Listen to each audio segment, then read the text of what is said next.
अस्सलामुअलैकुम। SMTV global के साथ मैं हूं आमना अनफाल। सबसे पहले न्यूज़ हेडलाइंस।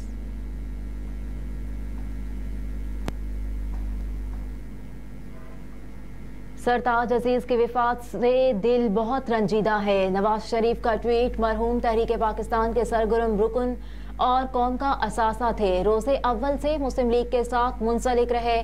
मुस्लिम लीग के बहुत बावफा और बाएतमाद रुकन थे। साबिक वज़ीर आज़म ने कहा कि जिंदगी के बेशतर हिस्से और कौमी जिम्मेदारियों में उनका साथ रहा। दुख की इस घड़ी में उनके खानदान के गम में बराबर का शरीक हूँ। मुस्लिम लीग नून के सदर शहबाज शरीफ ने साबिक वज़ीर खजाना सरताज अजीज के इंतकाल पर अफसोस का इजहार करते हुए कहा कि सरताज अजीज अपनी जात में एक इदारा थे, उनकी कमी कभी पूरी नहीं हो सकती। अपने पैगाम में साबिक वज़ीर आज़म शहबाज शरीफ ने कहा कि सरताज अजीज की विफात पर दिली दुख और रंज है। वो नवाज शरीफ के करीबी और बाएतमाद साथी थे। सरताज अजीज ने तमाम उम्र क़यादत, जमात और नजरिए के साथ अटूट वाबस्तगी निभाई।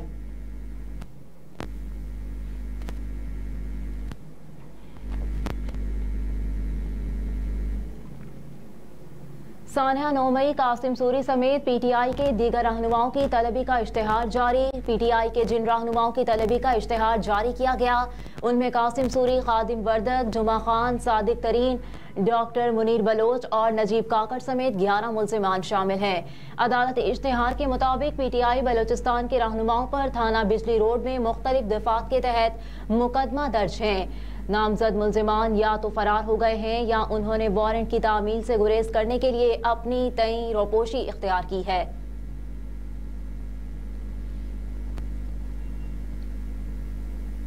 चीफ जस्टिस पाकिस्तान काजी फाइज ईसा ने खालिद लांगो के आम इंतखाबात में हिस्सा लेने के केस में बरहमी का इजहार करते हुए कहा कि बलोचिस्तान से ऐसे लोगों को इंतखाबात लड़ने से दूर रखना चाहिए और ऐसे लोगों को तो जेल के दरवाजे की तरफ जाना चाहिए। चीफ जस्टिस पाकिस्तान काजी फाइज ईसा ने साबिक वज़ीर खजाना बलोचिस्तान खालिद लांगो के आम इंतखाबात में हिस्सा लेने के केस की समाअत की, जिसमें दरखास्त गुजार के वकील ने अदालत में मौक़िफ़ अपनाया कि खालिद लांगो आम इंतखाबात में हिस्सा लेना चाहते हैं, फैसला मुअत्तल किया जाए। इस पर चीफ जस्टिस ने कहा कि जब तक सजा का फैसला मुअत्तल ना हो उस वक्त तक उम्मीदवार इलेक्शन नहीं लड़ सकता।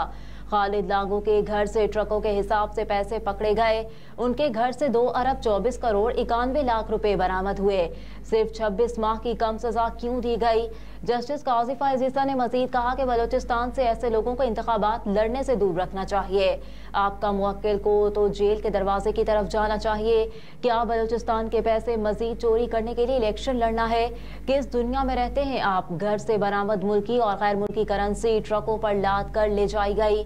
ऐसे लोग बलोचिस्तान के दुश्मन हैं। चीफ जस्टिस ने रिमार्क्स दिए कि नैब की तारीख में किसी को इतनी कम सजा नहीं होगी। मेहरबानी फरमाएं, बलोचिस्तान के लोगों को बख्श दें। सूबे में एक सड़क तक ना बन सकी, ऐसे लोग ही बलोचिस्तान खा गए।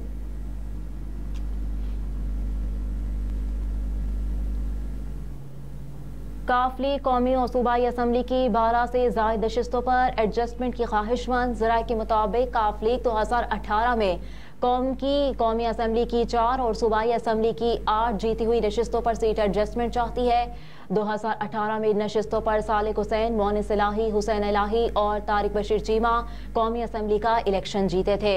ज़राए के मुताबिक काफ लीग 2018 के इलेक्शन में जीती हुई सीटों के अलावा मजीद की ख्वाहिश भी रखती है और इस सिलसिले में दोनों पार्टियों के रहनुमा आइंदा दिनों में मुलाकात कर सकते हैं। आइंदा आम इंतखाबात के लिए चौधरी शुजात के बेटे शाफे हुसैन भी मैदान में है। उन्होंने गुजरात से सूबाई असम्बली की 2 नशिस्तों पर कागजात जमा कराए।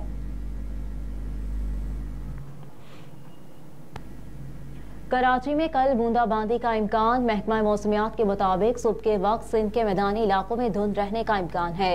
महकमा मौसमियात ने बताया कि कल कराची में बूंदाबांदी का भी इम्कान है, जबकि गुज़िश्ता 24 घंटों के दौरान शहर का कम से कम दर्जा हरारत 14 डिग्री सेंटीग्रेड रिकॉर्ड किया गया और आइंदा 24 घंटों में कम से कम दर्जा हरारत 12 से 14 डिग्री सेंटीग्रेड तक रहने का इम्कान है। महकमा मौसमियात के मुताबिक शहर का ज्यादा से ज्यादा दर्जा हरारत 26 से 28 डिग्री सेंटीग्रेड तक बढ़ने का इम्कान है।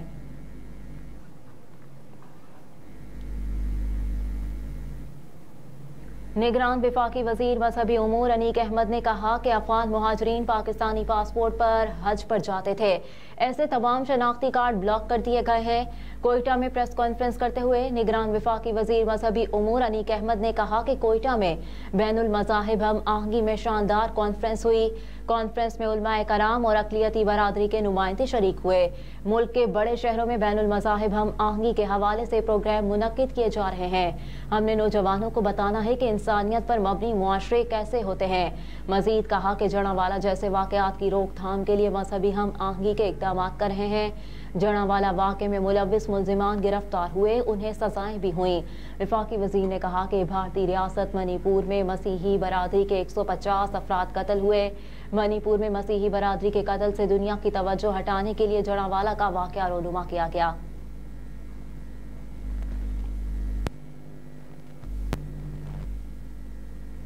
पाकिस्तान के खिलाफ T20 सीरीज के लिए न्यूजीलैंड की टीम का ऐलान। न्यूजीलैंड क्रिकेट के मुताबिक पाकिस्तान के खिलाफ 5 मैचेस की T20 सीरीज के लिए न्यूजीलैंड के 15 रुकनी स्क्वाड में Kane Williamson, Finn Allen, Mark Chapman और जॉश क्लार्कसन शामिल होंगे। न्यूजीलैंड क्रिकेट की जानिब से ऐलान करदा टीम में लोकी फर्गूसन, मैट हेनरी, एडम मिलने और डेरिल मिचेल के नाम भी शामिल हैं। Glenn Phillips, Mitchell centre, Ben senior, Tom सेफ्रिड, अर्श सोदी और टिम साउथी भी कीवी टीम का हिस्सा होंगे। न्यूजीलैंड क्रिकेट के मुताबिक कीवी टीम में मैट हेनरी और लोकी फर्गूसन की वापसी हुई है। तहम कप्तान कैम विलियमसन और लोकी फर्गूसन तमाम 5 मैचेस नहीं खेलेंगे।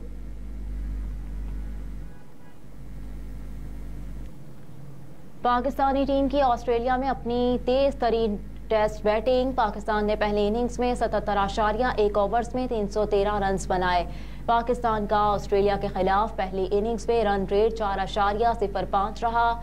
पाकिस्तान की जानिब से सिडनी टेस्ट की पहली इनिंग्स में मोहम्मद रिजवान ने 103 गेंदों पर 88, आमिर जमाल ने 97 गेंदों पर 82 और सलमान अली आगा ने 67 गेंदों पर 53 रन की इनिंग्स खेली। पाकिस्तान की पहली बार ऑस्ट्रेलिया में बैटिंग औसत 4 रन फी ओवर से जायद रही। 2019 के ब्रिस्बेन टेस्ट में पाकिस्तान का रन रेट 3.97 रहा था।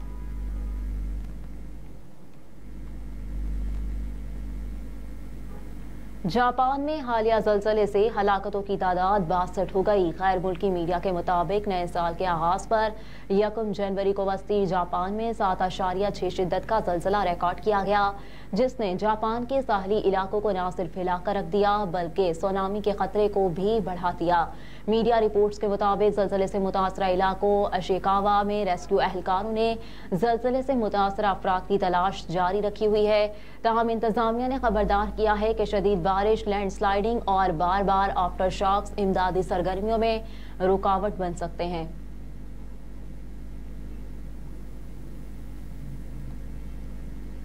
और अमरीकी कांग्रेस को इसराइली फंडिंग फौरी रोक देनी चाहिए। बर्नी सैंडर्स का बयान।